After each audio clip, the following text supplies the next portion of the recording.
Terasa gelap hidupku di masa lalu yang penuh dosa.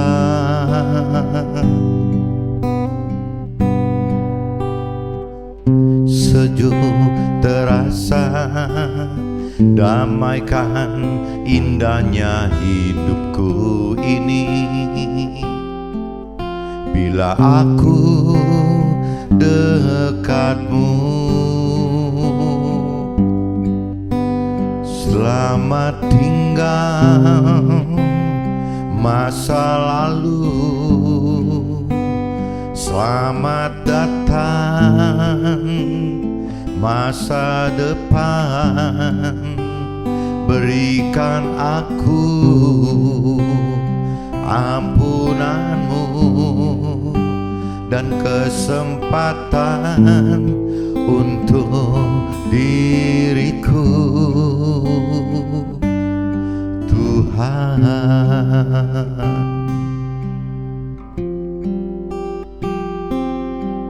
Redup terasa gelap hidupku di masa lalu yang penuh dosa. Sejuk terasa, damaikan indahnya hidupku ini bila aku dekatmu.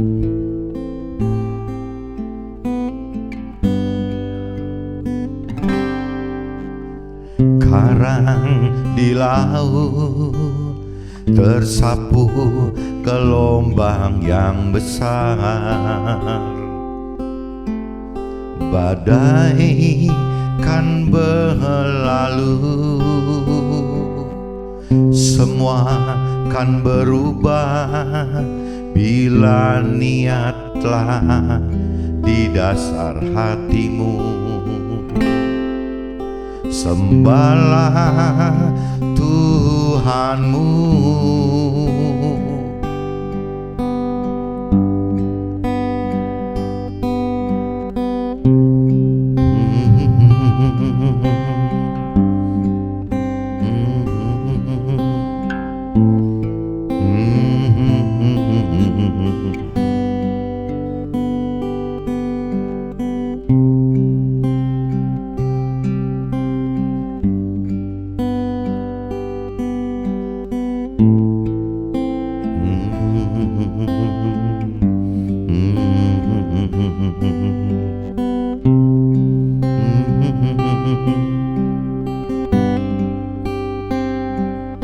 Selamat tinggal masa lalu, selamat datang masa depan. Berikan aku ampunanmu dan kesempatan untuk diriku, Tuhan.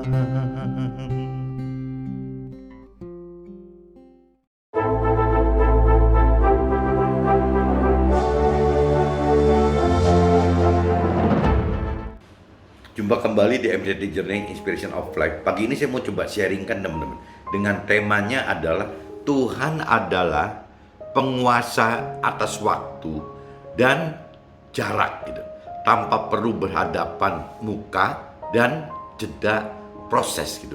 Jadi maksudnya bagi Tuhan teman-teman, yang namanya waktu, yang namanya jarak itu tidak jadi masalah teman-teman. Karena di dalam Tuhan itu tidak ada batasan soal waktu dan batasan soal jarak gitu. Nah ini nanti teman-teman waktu kita bahas di kitab Yohanes teman-teman, kitab Yohanes pasal 4 ayat 4, 6, 5, 4 gitu. Nah di sini akan lebih nyata teman bahwa yang namanya firman Tuhan bisa menyembuhkan itu, walaupun yang disembuhkan itu tidak ada di depan mata kita gitu, tidak secara fisikly tidak berhadapan muka, dan juga kecepatannya teman, kecepatan untuk kalau firman Tuhan katakan sembuh ya detik ini juga sembuh gitu. Jadi itu yang disebut tanpa perlu proses lagi gitu. Nah ini coba kita kupas dulu teman-teman di kitab Yohanes pasal 4 ayatnya 46 sampai 54 teman-teman. Coba kita bahas bareng-bareng teman ya. Oke teman-teman, kitab Yohanes teman-teman, Yohanes pasal 4 ayat 46 sampai 54 teman-teman. Nah ini coba saya bacakan teman-teman. Di sini judul perikopnya teman-teman, Yesus menyembuhkan anak pegawai istana gitu. Nah seperti biasa kalau saya udah nyebut Yesus adalah bagi saya firman yang hidup, karena waktu Yesus hidup itu seolah Tuhan Allah jadikan Yesus sebagai Nabi Isa ini sebagai perantara untuk menyampaikan perintah dan peraturan Tuhan Allah gitu kepada kita teman. Jadi ya saya anggap ya firman-Nya hidup, karena waktu itu tidak ada catatan seperti kitab sucinya teman. Jadi ya dari mulut Yesus itu keluar firman-firman Tuhan gitu yang Tuhan Allah berikan melalui Roh Kudusnya, Roh Tuhannya gitu untuk diucapkan oleh Yesus sebagai manusia. Nah sama murid-muridnya Yesus dicatetin yang menjadi firman yang menjadi sekarang gitu kitab suci itu. Nah meskipun kalau di dalam kitab suci Nasrani itu kan Alkitab itu terdiri dua bagian, dan ada cerita kitab Perjanjian Lama dan kitab Perjanjian Baru. Kalau kita udah bicara masuk ke dalam kitab Perjanjian Perjanjian Baru, semuanya dasarnya dari perintah-perintah Tuhan Allah yang melalui Yesus tersebut gitu. Itu ada di kelompok kitab Perjanjian Baru. Adapun kitab-kitab Perjanjian Lama yang macam-macam teman. Ada yang Tuhan Allah atur Nabi Musa yang untuk mengumpulkannya gitu, dan yang lain-lain gitu. Jadi kalau kita rangkumkan jadi satu ya akhirnya orang Nasrani bisa mendapatkan dua kitab itu dari cerita Perjanjian Lama dan kitab Perjanjian Baru. Dan kitab Perjanjian Lama itu kalau bagi Nasrani lebih bicara orientasinya ke duniawi, lebih banyak dari sisi duniawi itu.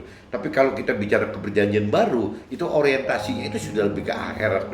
Jadi saling melengkapi. Jadi kitab Perjanjian Baru tidak mematikan Perjanjian Lama gitu. Tetap Perjanjian Lama itu yang disempurnakan, digenapi oleh Perjanjian Baru. Bagaimana supaya syarat-syarat bisa mendapatkan keselamatan akhirat itu kalau tanpa ada Perjanjian Baru susah untuk bisa mendapatkan rancangan kehendak Tuhan, janji Tuhan bahwa kita pengen ada di dalam keselamatan akhirat. Itu susah kalau Perjanjian Lama tidak disempurnakan, tidak digenapi dengan Perjanjian Baru.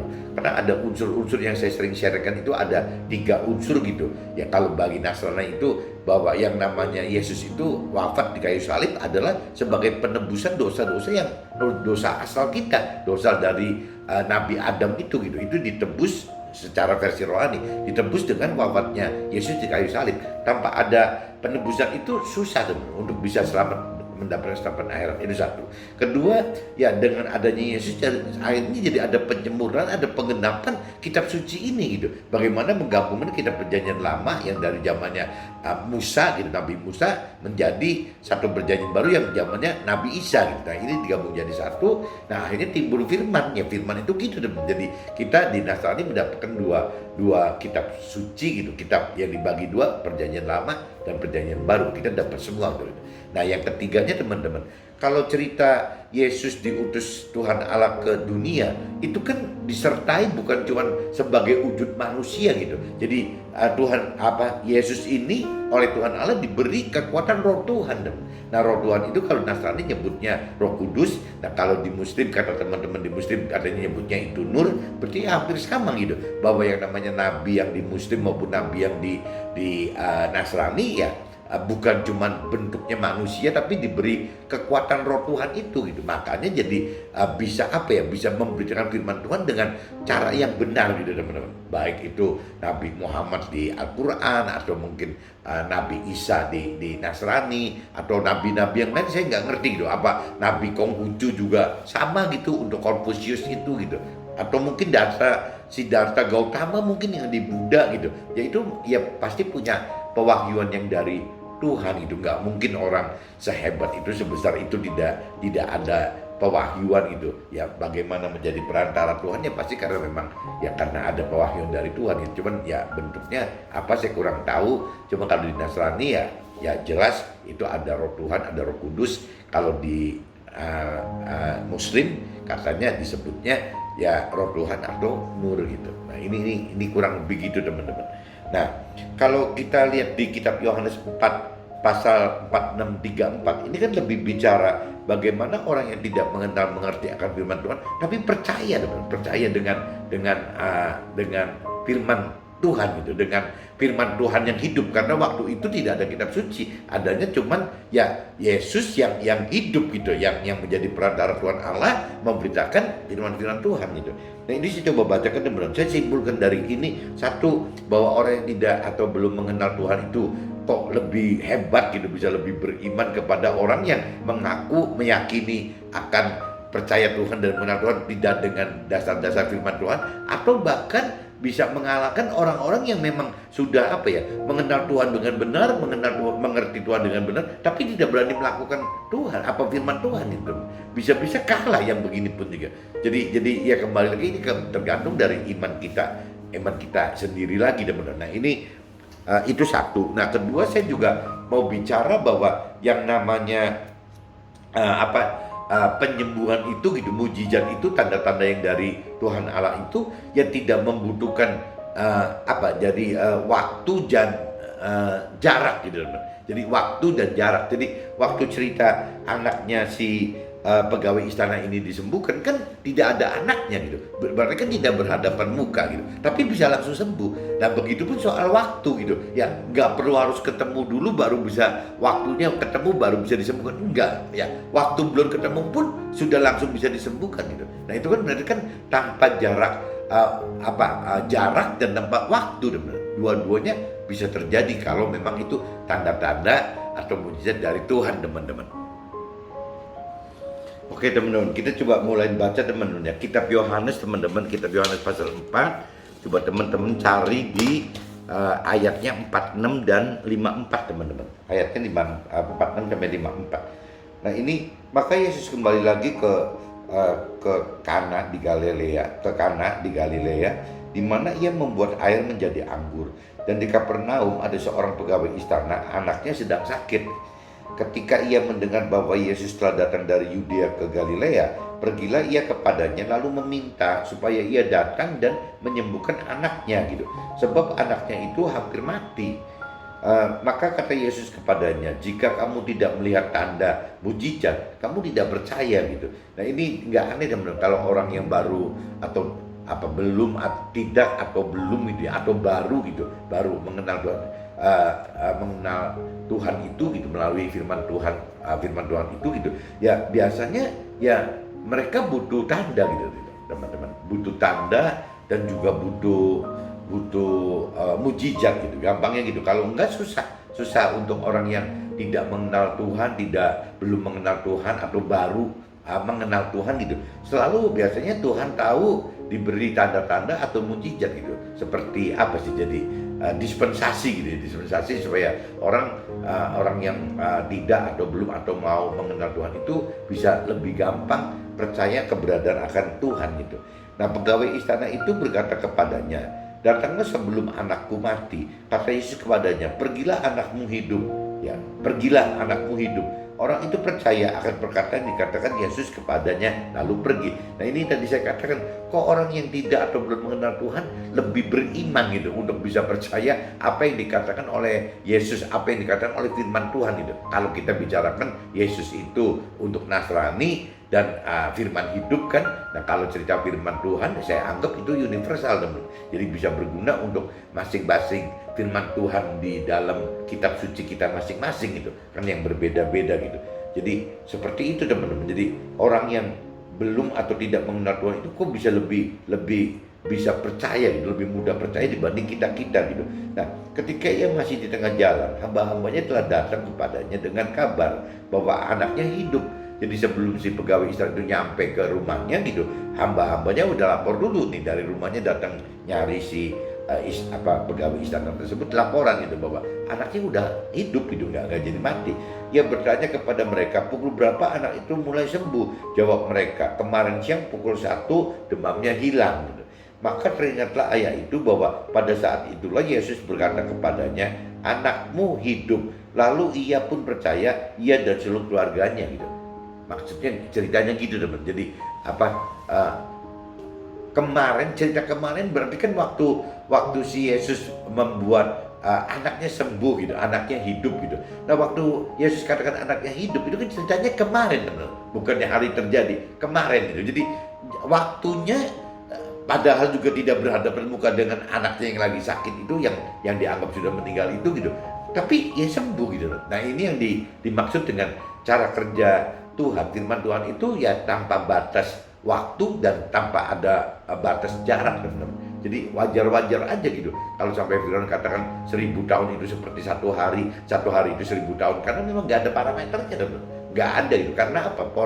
Pola-pola Tuhan itu adalah pola-pola kekal gitu. Jadi nggak ada batas gitu. Beda teman-teman sama orang yang contoh hidup kita di dunia gitu.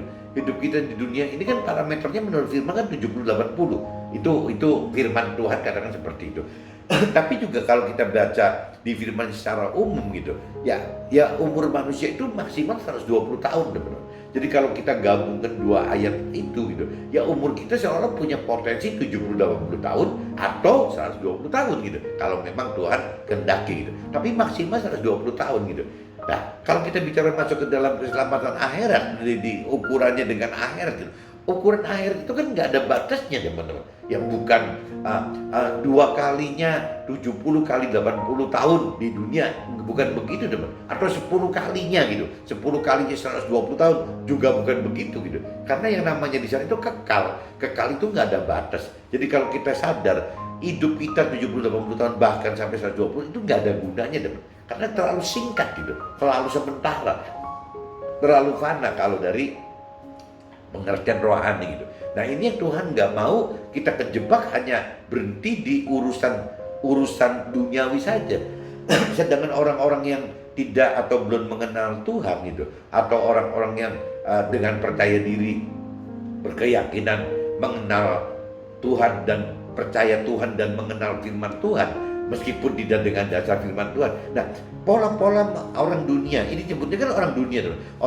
Orang yang tidak mengenal atau belum mengenal yang kita sebutnya orang dunia. Bahkan orang yang punya keyakinan pun harusnya tuh bobotnya lebih masuk ke orang dunia dibanding masuk orang rohani gitu. Karena orang rohani pasti mengenal, pasti mengerti dan pasti melakukan. Ya orang rohani pun kadang-kadang yang hanya mengenal mengerti tanpa melakukan firman, itu aja udah salah teman-teman. Bisa masuk ke kelompok duniawi lagi. Jadi kelompok duniawi itu jangan-jangan bisa ada 3 isinya teman. Orang-orang yang tidak mengenal atau belum mengenal Tuhan gitu. Yang kedua, orang-orang yang berkeyakinan, ya percaya Tuhan dan mengenal Tuhan tapi tanpa dasar firman Tuhan. Dan yang ketiga teman-teman, orang yang mengenal Tuhan dan mengerti Tuhan tapi tidak berani melakukan firman Tuhan gitu. Itu bisa ada 3 kelompok itu. Jangan-jangan kalau secara kasat mata gitu, ya pasti akan melanggar berbuat dosa karena tidak melakukan firman. Karena inti dosa itu adalah kan meleset dari apa yang diperintahkan oleh firman Tuhan gitu. Jadi kalaupun orang mengenal mengerti firman Tuhan tapi tidak melakukan firman Tuhan, ya kayaknya masih tetap masuk kelompok orang dunia teman-teman. Nah kalau kita udah masuk kelompok orang dunia, ya kita ajak masuk ke dalam kelompok-kelompok orang rohani gitu. Ini repot teman-teman. Karena ada firman lain yang mengunci lagi bahwa kalau ceritanya kita mau mengikuti apa perintah peraturan harus meninggalkan segala milik kita. Nah ini coba kita masuk ke situ teman-teman. Coba kita buka kitab Lukas teman-teman. Kitab Lukas pasal 14 teman-teman. Kitab Lukas pasal 14 ayatnya 25 sampai 35 teman-teman. Ayatnya 25 sampai 35. Coba saya bacakan. Kalau di perikrupnya segala sesuatu harus dilepaskan untuk mengikut Yesus. Nah kalau cerita istilah Yesus ini saya universal menjadi firman Tuhan, segala sesuatu harus dilepaskan untuk mengikut firman Tuhan. Tuh kuncinya itu dong. Pada suatu kali banyak orang berduyun-duyun mengikuti Yesus dalam perjalanannya. Sambil berpaling ia berkata kepada mereka, jikalau seorang datang kepadaku dan ia tidak membenci bapaknya, ibunya, istrinya, anak-anaknya, saudara-saudaranya, laki-laki atau perempuan, bahkan nyawanya sendiri, ia tidak akan dapat menjadi muridku. Nah, kalau di ayat 26 sudah mengatakan ini, teman-teman coba bayangin, apa mudah gitu ikut perintah firman Tuhan itu? Nggak mudah, teman-teman. Jadi kalau kita bicara kita hidup ingin mengikut Tuhan Allah, ya berarti kita harus bisa mengikuti perintah peraturan dalam firman Tuhan gitu. Nah, perintah peraturan firman salah satunya urusan keluarga, jadi urusan keluarga kita gitu. Ya belum apa-apa firman sudah katakan seperti itu gitu.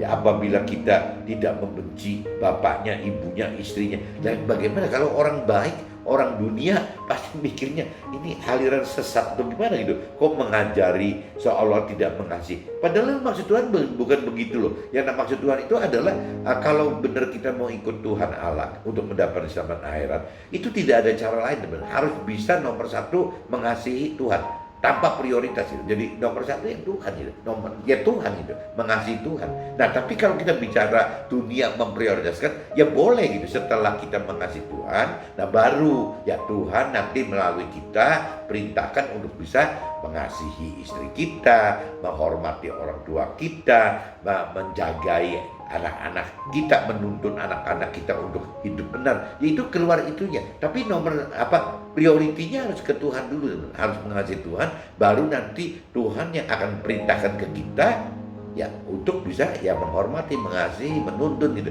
Kan jadi sebenarnya ada agak konyol teman-teman. Jadi Tuhan itu pengennya ya pokoknya nomor satu dia dulu gitu. Ya kita mengasihi Tuhan dulu nomor satu. Nah setelah itu Tuhan yang ngatur bahwa lo harus mengasihi istri lo, ya harus menghormati orang tua lo, ya harus menuntun anak-anak lo. Jadi keluar syaratnya dari Tuhan lagi teman-teman. Nah kekuatan kasih kita mengasihi Tuhan lebih dulu, dan Tuhan akan berikan perintah peraturan kepada kita untuk mengasihi istri kita, menghormati orang tua kita, menuntun anak-anak kita. Itu kekuatannya jauh lebih kuat teman-teman daripada kita cuma mengasihi istri, menghormati orang tua, menuntun anak-anak tanpa dengan kekuatan dari Tuhan itu. Karena kalau kita mengasihi Tuhan dulu, otomatis Tuhan akan memberi kuasa kepada kita lebih kuat. Bentuknya ya roh Tuhan tadi, roh kudus atau nur tadi gitu teman-teman. Jadi ayat 26 itu bunyinya gitu. Nah kalau kita lanjut lagi, barang siapa tidak memikul salibnya dan mengikut aku, dia tidak dapat menjadi muridku. Jadi siapa yang tidak berani menghadapi penderitaan hidup di dunia ini, ya jangan ikut dia gitu, jangan ngikutin perintah dan firman Tuhan, karena memang isinya firman Tuhannya yang mengandung cemooh, penindasan seperti itu gitu. Kayak nggak jauh-jauh dari kaitan penderitaan. Itu surat firman Tuhan itu berita peraturannya seperti itu teman-teman. Jadi jangan bayangin kalau kita ngikutin perintah peraturan itu jadi semua hidup kita jadi mulus-mulus aja, enggak gitu. Justru kita mengalami cemooh, penindasan dari semua sisi gitu. Sebab siapakah di antara kamu yang kalau mau mendirikan sebuah menara tidak duduk dahulu membuat anggaran biayanya, kalau cukup uangnya untuk menyelesaikan pekerjaan itu. Jadi ya firman Tuhan ingatkan kalau kita mau ikut Tuhan ya mesti dihitung dulu lah, jangan cuma sekedar mau tapi akhirnya di tengah jalan berhenti gitu. Supaya jikalau dia sudah meletakkan dasarnya dan tidak dapat menyelesaikannya, jangan-jangan semua orang melihatnya mengejek dia gitu. Sambil berkata orang itu mulai mendirikan tetapi ia tidak sanggup menyelesaikannya. Atau raja manakah yang kalau mau pergi berperang melawan raja lain tidak duduk dahulu untuk mempertimbangkan apakah 10.000 orang ia sanggup menghadapi lawan yang mendatanginya dengan 20.000 orang gitu. Nah, jadi mesti ngitung dulu lah kalau kita bicara benar kita mau jadi pengikut gitu ya, taat mengikuti perintah peraturan Tuhan Allah ya mesti ngitung dulu, nggak bisa sekedar dari jiwa kita, pikiran perasaan dan kita kayaknya mau loh, terus tahu gitu kan, nggak cukup begitu, harus dihitung benar-benar gitu. Jikalau tidak, ia akan mengirim utusan selama musuh itu masih jauh untuk menanyakan syarat-syarat berdamai. Jadi maksudnya firman juga ngajarkan teman-teman, kalau memang kita mau perang sama musuh kita ada 20.000, kita cuma ada 10.000, kemungkinan kalahnya kan besar teman-teman. Ya lebih baik kita coba rembukan dulu sama musuh kita gitu, ya cari solusi perdamaian aja gitu. Demikian pula lah tiap-tiap orang di antara kamu yang tidak melepaskan dirinya dari segala miliknya tidak mendapat menjadi muridku. Nah ini juga syarat yang berat lagi teman. Kalau tadi di ayat 26 kita bicara keluarga gitu. Sedangkan orang dunia kan apa sih, nggak jauh-jauh kan mencari kebahagiaan keluarga kalau orang dunia. Dan yang keduanya mencari kesuksesan duniawi gitu. Nah ini sama si firman Tuhan dikunci dua-duanya nih. Di ayat 26 bicaranya seolah keluarga itu nomor sekian gitu kan, nomor satunya dalam Tuhan. Dan sama aja, jadi di ayat 33 juga sama. Demikian pula lah tiap-tiap orang di antara kamu yang tidak melepaskan dirinya dari segala miliknya tidak dapat menjadi murid-muridku, tidak dapat menjadi pelaku firman Tuhan gitu. Nah ini jadi dua teman-teman. Jadi kalau kita mau ngikut Tuhan itu jadi kena dua nih. Kena ayat 26 dan ayat 33. Ayat 26 bicaranya bagaimana kebahagiaan keluarga itu bukan prioritas satunya kita. Yang kedua itu kesuksesan duniawi pun di ayat 33 bukan satu prioritas kita gitu. Nah kalau kita sudah tidak memprioritaskan kebahagiaan keluarga dan tidak memprioritaskan kesuksesan duniawi, itu musuhnya orang dunia dan pasti nggak mau gitu. Ya orang dunia itu tidak mau seperti itu, dan sangat disayangkan tidak saya katakan awal ya, orang dunia itu bisa terbagi menjadi tiga macam teman. Orang dunia yang tidak atau belum mengenal Tuhan, orang yang berkeyakinan percaya diri bahwa dia sudah percaya Tuhan dan mengenal Tuhan tapi tidak dengan dasar firman Tuhan, atau orang yang sudah benar mengenal firman Tuhan dan mengerti firman Tuhan tapi tidak melakukan firman Tuhan. Nah ini semua kategorinya kan jadi kalau bicara pelaku firman Tuhan, dia berarti tiga-tiganya tidak melakukan firman Tuhan gitu. Meskipun yang paling sia-sia kan yang nomor 3 kali, sudah mengerti tapi tidak berani melakukan firman Tuhan gitu. Tapi sanksinya sama teman, ya tidak melakukan firman Tuhan. Jadi kelompok yang 3 meskipun sudah mengerti firman Tuhan tidak melakukan firman Tuhan. Kelompok kedua itu lebih konyol lagi, orang yang percaya Tuhan dan mengenal Tuhan tapi tidak dasar firman Tuhan, tidak mengerti firman Tuhan. Dan di kelompok yang ketiganya adalah yang cerita orang yang tidak atau belum mengenal Tuhan gitu. Nah kalau bicara fair gitu, jangan-jangan kelompok satu itu yang paling punya peluang diampuni Tuhan mungkin Tuhan, karena memang dia tidak mengenal atau belum mengenal gitu. Tapi kalau kelompok 2 dan 3 ini kan bahaya gitu ya, orang yang sudah mulai percaya Tuhan, sudah mengaku mengenal Tuhan tapi tidak melakukan firman Tuhan itu, baik kelompok 2 dan 3. Jadi kalau saya prioritaskan di pengertian saya, jangan-jangan kalau kita suruh milih kelompok 1, 2, 3, mendingan apa dari kelompok 1 aja gitu ya, karena hukuman yang kita dapat dari penghakman Tuhan itu jangan-jangan lebih ringan dibanding kelompok 2 dan kelompok 3. Jangan-jangan kelompok 3 yang paling berat gitu. Karena sudah mengerti firman Tuhan tapi tetap ragu-ragu untuk melakukan firman Tuhan, ini paling berat gitu. Yang kedua baru orang yang berkeyakinan. Yang paling aman jangan-jangan orang yang tidak atau belum mengenal firman Tuhan gitu. Menurut pengertian saya seperti itu teman. Jadi di sini terbukti teman-teman, di kitab Lukas, teman-teman camkan aja kitab Lukas pasal 14 itu, di sini kalau kita kupas ada 2 ayat 26 dan 33, di mana ayat 26 itu bicara ujung-ujungnya bukan mencari kebahagiaan keluarga, dan yang di ayat 33 ujung-ujungnya bukan cerita mencari kesuksesan dunia. Ikut Tuhan itu ya ikut Tuhan gitu, ya ikut perintah Tuhan untuk target hidup di keselamatan akhirat, di dalam akhirat yang kekal. Itu benar, karena firman Tuhan katakan bahwa hidup di dunia ini sementara semua dan tidak ada yang terbawa benar. Apabila kita bahagia gitu, keluarga kita bahagia di dunia ini, kita tetap nggak terbawa ke akhirat kok. Kan di akhirat sendiri-sendiri gitu. Begitupun apabila kita sukses duniawi di sini, ya begitu kita meninggal dunia, tidak ada tuh harta duniawi satu pun yang terbawa ke akhirat gitu. Jadi makanya Tuhan bilang itu sia-sia semua gitu. Ya kalau mau ya kita selama hidup ini mengumpulkan bekal untuk keselamatan akhirat di yang nanti gitu teman-teman. Itu dari sisi rohani seperti itu gitu. Nah, ini saya lanjutkan. Garam memang baik, tetapi jika garam juga menjadi tawar, dengan apakah ia diasinkan? Tidak ada lagi gunanya baik untuk ladang maupun untuk pupuk, dan orang membuangnya saja. Siapa mempunyai telinga untuk mendengar, hendaklah ia mendengar. Firman Tuhan katakan seperti ini teman. Nah ini saya sudah bacakan 2 kitab teman, kitab Lukas, kitab Yohanes ya, kitab Yohanes 4, kitab Yohanes pasal 4 ayatnya 46 sampai 54, dan kitab Lukas pasal 14 ayatnya 25 sampai 35 udah saya bacakan. Dan sekarang saya coba masuk ke dalam draft saya aja teman-teman, saya baca cepat aja gitu. Temanya saya buat hari ini, Tuhan adalah penguasa atas waktu dan jarak, tanpa perlu berhadapan muka dan jeda proses penggenapan firman-Nya gitu. Jadi cepat sekali gitu teman.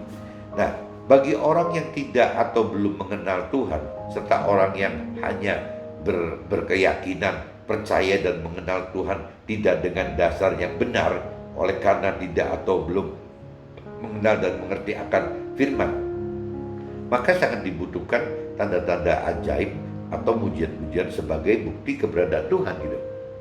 Jadi orang-orang yang belum mengenal atau tidak mengenal, orang-orang yang berkeyakinan itu butuh sekali tanda-tanda Tuhan atau mujizat itu gitu. Karena tanda-tanda Tuhan mujizat diperlukan, sangat diperlukan bagi pemula-pemula ya, untuk menyatakan bahwa Tuhan itu ada gitu. Tanda-tanda ajaib atau mujizat dalam Yohanes 4 pasal 4 dan ayat 50. Pergilah, anakmu hidup. Orang itu percaya akan perkataan yang dikatakan Yesus kepadanya. Nah, ini membuktikan bahwa Tuhan adalah penguasa atas waktu dan jarak, tanpa perlu berhadapan muka dan tanpa perlu ada jeda waktu proses penyembuhannya gitu. Ya karena ceritanya kan waktu si Yesus gitu katakan firman itu, sembuhlah, hiduplah anak itu gitu di depan si bapaknya, si istana pegawai istana ini gitu. Kan tidak ada anak yang sakitnya, anak yang ingin meninggalnya, kan nggak ada. Ya, bahkan beda sehari gitu. Tapi waktu firman Tuhan katakan bahwa itu sembuh, ya hari ini katakan, ya memang hari ini sudah sembuh, meskipun laporannya baru dapat besoknya gitu, bahwa anaknya udah sembuh loh, siang ini udah sembuh. Padahal baru beritanya itu kan istilahnya si hamba itu mencari si pemilik pegawai istana itu kan butuh waktu gitu. Jadi ya itu membuktikan bisa disembuhkan tanpa jarak dan bisa ditemukan tanpa harus melalui proses waktu lagi teman. Harus berangkat ke sana baru sembuh dulu gitu, harus menempuh jarak itu dulu baru bisa sembuh. Nggak usah gitu, langsung dengan firman Tuhan katakan seperti itu ya sembuh gitu. Nah, ini yang dimaksud dengan kuasa Tuhan itu tanpa batas waktu dan tanpa batas jarak gitu. Bahkan firman Tuhan itu tanpa batas quantity gitu, tanpa batas, ya buat Tuhan sama semua gitu. Ya kalau kita ukurannya pakai kiloan gitu, ya yang namanya, ya itu contohnya kayak janda miskin kan yang nyumbang di bait Allah gitu. Ya cuma satu duit 2 peser atau apa katanya 2 sen gitu. Nah, itu dari sisi firman Tuhan katakan itu bahwa si janda miskin itu nyumbang lebih banyak gitu daripada orang-orang kaya yang nyumbang yang mungkin jutaan, puluhan juta, ratusan juta, miliaran gitu. Gak ada artinya gitu. Kenapa? Ya karena si janda ini yang nyumbang satu duit 2 peser ini, satu duit 2 sen ini, ya dari kekurangan dia udah gak punya apa-apa lagi gitu, dia kasihin aja gitu. Ya berarti dari sisi Tuhan, hati ukurannya teman. Bukan masalah materi, uangnya, tapi hatinya, dari kenyataan kita. Nah, si janda itu nggak punya apa-apa lagi, cuma ngasihkan satu duit 2 peser itu gitu. Ya 2 peser uang itu gitu. Ya itu firman Tuhan katakan jauh lebih besar daripada orang kaya yang nyumbang jutaan, puluhan juta, ratusan juta, miliaran gitu. Nah itu satu contoh ukuran Tuhan seperti itu. Jadi Tuhan itu tidak bisa dibatasin quantity, tidak bisa dibatasin besar, tidak waktu, tidak jarak gitu. Jadi memang tidak batas gitu. Buat Tuhan segala macam. Waktu juga sama teman. Tuhan katakan 1 hari sama aja 1000 tahun, 1000 tahun sama aja sehari gitu. Ya coba bayangin. Kalau secara manusia kan nggak masuk akal teman. Bisa sampai bedanya segitu banyak gitu loh. Hanya butuh iman percaya dengan apa yang dikatakan Yesus atau firman Tuhan dan berani melakukan perintah dan peraturan firman sebagai bukti percaya kepada Tuhan. Jadi ya itu untuk melakukan firman percaya kepada Tuhan itu ya harus melakukan firman Tuhan, dan jangan cuma ngomong di mulut percaya aja tapi tidak berani melakukan firman Tuhan. Ya buat Tuhan percaya itu adalah melakukan firman Tuhan gitu. Banyak salah pengertian bagi orang-orang yang beranggapan bahwa Tuhan itu sudah cukup dengan beragama. Nah ini hati-hati nih, beragama itu bentuk formalitas dan liturgi serta teori rohani doang gitu. Tuhan itu akan ada dalam kehidupan kita jika kita hidup dengan melakukan firman Tuhan gitu. Jadi sebenarnya agama itu cuma apa ya, kayak wadah aja gitu. Tapi kita kalau pengen benar-benar taat dan takut akan Tuhan, ya kita harus melakukan firman Tuhan. Tidak cuma cukup beragama aja. Nah, cuman yang konyol, banyak orang yang berhenti cuma di agama aja, akhirnya tidak mencari Tuhan gitu. Nah, ini yang firman Tuhan inginkan kan, bukan cuma beragama. Agama perlu nggak perlu sekali, teman. Ya, liturgi perlu nggak perlu sekali gitu. Yang namanya apa sih, jadi teori-teori rohani perlu nggak perlu sekali gitu. Tapi semua itu akan kalah perlu dengan ya kita hidup melakukan firman Tuhan. Jadi akhirnya ibadah kita itu bukan di tempat ibadah gitu, bukan cuma waktu liturgi, bukan cuma karena waktu membahas teori rohani, tapi ibadah kita kan kehidupan kita sehari-hari gitu. Ya bagaimana kita hidup sehari-hari dengan melakukan firman Tuhan. Nah, itu namanya ibadah, teman. Maksudnya gitu, teman. Nah, untuk melakukan firman butuh diawali dengan kemauan untuk mengenal dengan mencari firman-Nya, dan dilanjutkan dengan belajar mengerti firman serta berani melakukan firman. Dan untuk mengerti serta melakukan firman Tuhan itu butuh roh Tuhan. Jadi kalau kita tidak ada pengertian, kita tidak bakal ngerti bahwa di dalam kita itu ada roh Tuhan, di mana roh Tuhan itu tinggal di dalam roh kita. Berarti kita ini bukan cuma punya jiwa dan tubuh saja, tapi kita punya roh, jiwa, dan tubuh. Nah, ini bisa kita mengerti apabila kita mengerti firman, teman. Apabila kita tidak mengerti firman, kita tidak mengerti bahwa di dalam kita itu ada roh kita yang tempatnya roh Tuhan itu nggak ngerti dan tidak mengerti bagaimana cara menghidupkan roh Tuhan.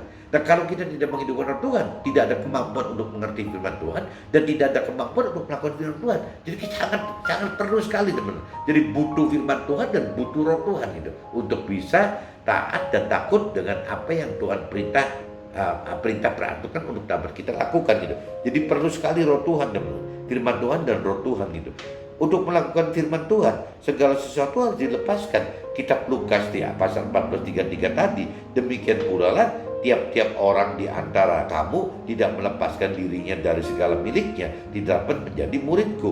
Tidak dapat taat, maksudnya tidak, muridku itu tidak dapat taat melakukan perintah dan peraturan yang diajarkan firman Tuhan gitu. Jadi intinya gitu, teman. Jadi kalau kita tidak melakukan firman Tuhan, ya berarti ya semua jadi serba salah gitu.